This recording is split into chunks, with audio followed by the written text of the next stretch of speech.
전 세계가 그를 전범이라고 부릅니다. 국제형사재판소는 그에게 체포영장을 발부했고 자국 국민의 절반도 그의 퇴진을 요구합니다. 그런데도 베냐민 네탄야후는 멈추지 않습니다. 가제에 이어 이제는 이란까지. 많은 사람들이 묻습니다. 이 사람 혹시 자기 재판을 피하려고 전쟁을 계속하는 거 아니야? 자기 정치 생명을 위해서 중동을 불바다로 만드는 거 아닌가? 그런데 만약 그게 전부가 아니라면요? 오늘은 네타냐후를 욕하기 전에 한 번쯤 그의 입장에서 생각해 보려고 합니다. 끝까지 보시면 이 전쟁을 보는 눈이 완전히 달라질 겁니다. 먼저 지도를 봐주세요. 이스라엘의 면적은 약 22,000제곱킬로미터. 경상북도보다 조금 큰 수준입니다. 남북 길이는 416km. 서울에서 부산 가는 거리죠. 가장 좁은 곳의 폭은 단 15km. 자동차로 20분이면 횡단합니다. 그리고 이 작은 땅에 인구의 절반 400만 명 이상이 텔아비브 한 곳에 몰려 삽니다. 예루살렘과 하이파까지 합치면 70% 이상이 지중해 연안의 좁은 띠에 집중돼 있어요. 자, 이제 질문 하나 드리겠습니다. 이 나라에 핵폭탄 한 발이 떨어지면 어떻게 될까요? 히로시마급 핵폭탄. 그러니까 현대 기준으로는 작은 핵이 텔아비브 도심에서 터진다면 방형 5km 안에서 즉사 10만 명에서 30만 명. 국가 기능의 상당 부분이 한 번에 마비됩니다. 같은 폭탄이 미국 뉴욕에 떨어지면요? 끔찍한 비극이지만 미국이라는 국가는 살아남습니다. 워싱턴도 LA도 시카고도 있으니까요. 러시아, 중국, 인도 다 마찬가지입니다. 하지만 이스라엘은 다릅니다. 핵 두세 발이면 국가 자체가 지도에서 사라질 수 있습니다. 이스라엘 안보 전문가들이 공공연히 말합니다. 우리를 없애는 데 필요한 건 핵무기 두 발이면 충분하다.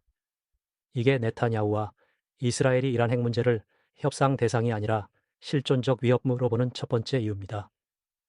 여기서 반론이 나올 수 있죠. 이스라엘도 핵 있잖아? 100발에서 200발 보유한 걸로 추정되는데 이란이 쏘면 이스라엘이 보복할 거고 이란도 그걸 아니까 못 쏘지. 냉전 시대처럼 상호 확증 파괴가 작동하지 않나? 논리적으로 맞는 말입니다. 미국과 소련도 40년 넘게 핵을 가지고 있었지만 서로에게 쏘지 않았어요. 왜냐하면 쏘는 순간 본인도 끝이니까. 그런데 이 논리가 이스라엘-이란 관계에서는 깨집니다. 왜일까요? 이란의 특기는 프록시 전쟁입니다.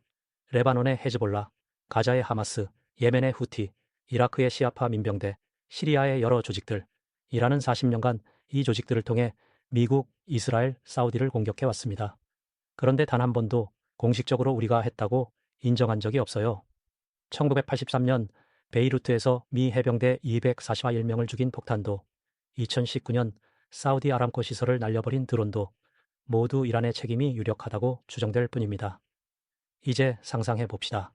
이란이 핵을 보유한 뒤 직접 쏘지 않고 헤즈볼라나 다른 조직에 소형 핵장치를 넘깁니다. 레바논을 통해 혹은 시나이 반도를 통해 텔아비브 안으로 밀반입됩니다. 그리고 어느 날 터집니다. 이스라엘은 누구에게 보복합니까? 물질 분석을 해보니 이란산 우라늄과 비슷하다. 이 정도 근거로 테헤란에 핵을 쏠 수 있을까요? 국제사회는 뭐라고 할까요? 그 사이 이란은 이렇게 말합니다. 우리는 모르는 일이다. 극단주의자들의 소행이다. 바로 이 지점에서 냉전식 억제 논리가 무너집니다.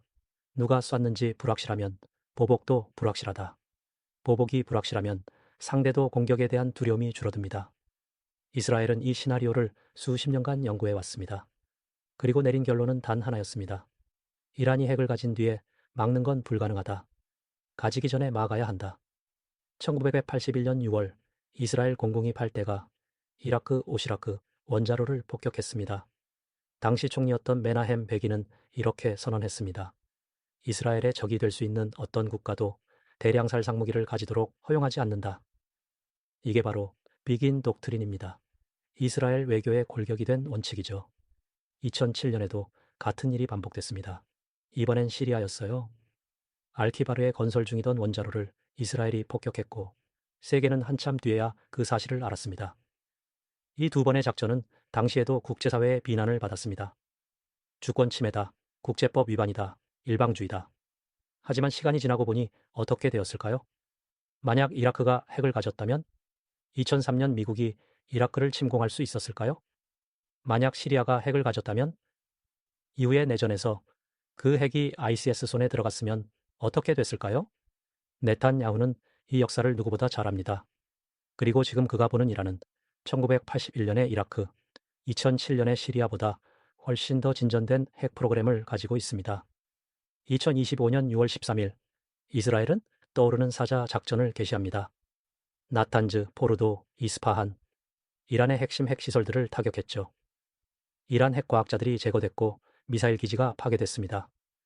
12일 전쟁으로 불리는 이 작전은 이스라엘과 미국 양쪽 모두 엄청난 성공이라고 평가했습니다. 그리고 2026년 2월 28일 미국과 이스라엘은 함께 이란에 대한 2차 공습을 감행합니다. 네타냐후의 논리는 일관됩니다. 한 번의 타격으로는 부족하다. 재건을 막아야 한다. 여기서 그를 비난하는 목소리들이 나옵니다. 이건 영구 전쟁이다. 국제법 위반이다. 네타냐후가 자기 재판 때문에 전쟁을 연장하는 것이다. 네, 저도 이 비판들에 일리가 있다고 봅니다. 부패 재판을 받고 있는 총리가 전시 상황에서 정치적 면죄부를 얻는 건 사실이니까요. 그의 극우 연정 파트너들이 전쟁 중단을 반대하는 것도 사실입니다. 그가 개인적 이익을 위해 움직인다는 의심을 완전히 떨쳐낼 수는 없습니다. 하지만 여기서 우리는 두 가지를 구분해야 합니다. 동기와 논리는 다릅니다. 네타냐후의 동기가 불순할 수 있다는 것과 그의 정책에 전략적 논리가 없다는 것은 별개의 문제입니다. 자, 이제 정리해 봅시다. 네타냐후의 입장에서 세상을 보면 이렇게 됩니다. 첫째, 우리나라는 핵 두세 발이면 소멸합니다. 대국들이 가진 전략적 깊이가 우리에게는 없습니다. 둘째, 이란은 공식적으로 이스라엘의 파괴를 선언해왔고 40년간 프록시를 통해 우리를 공격해 왔습니다. 셋째, 이란이 핵을 가지면 냉전식 억제는 작동하지 않습니다. 프록시 공격에 대해 우리는 보복할 주소를 찾지 못할 겁니다. 넷째, 따라서 핵을 가지기 전에 막는 것만이 유일한 길입니다. 이것이 44년간 이어진 우리의 원칙입니다. 이 네 단계의 논리는 좋든 싫든 내부적으로 일관됩니다. 이란 핵은 실존적 위협이라는 전제를 받아들이면 선제 공격이라는 결론에 도달하게 됩니다. 그럼 비판의 여지는 어디 있을까요? 바로 그 전제입니다. 이란이 정말로 자살적 공격을 감행할 비합리적 행위자인가? 이란의 실제 행동 패턴을 보면 꽤 계산적인 정권이라는 분석도 많습니다. 외교적 해법이 정말 완전히 소진되었는가?